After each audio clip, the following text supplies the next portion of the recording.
আজ আমি তৈরি করব আলু বোখরার চাটনি। আলু বোখরা খুব তাড়াতাড়ি খারাপ হয়ে যায়, তাই আলু বোখরার চাটনি করে রেখে দিন ঘরে। প্রথমে আলু বোখরাগুলোকে কেটে নিয়েছি।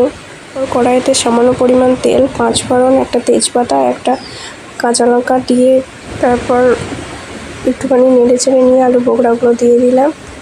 এবার আবার ভালোভাবে নেড়ে নিচ্ছি।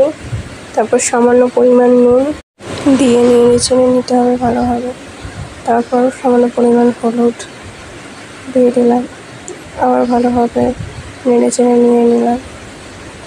এরপর চিনি দিতে হবে, পরিমাণ মতো চিনি। আর আলু বোখরায় জল দেওয়ার প্রয়োজন নেই, এমনি এগুলো গলে যাবে। আমার চাটনি রেডি, দেখুন কত সুন্দর চাটনিটা হয়েছে। এবার আপনি এটা অনেকদিন রেখে খেতে পারবেন অল্প অল্প করে।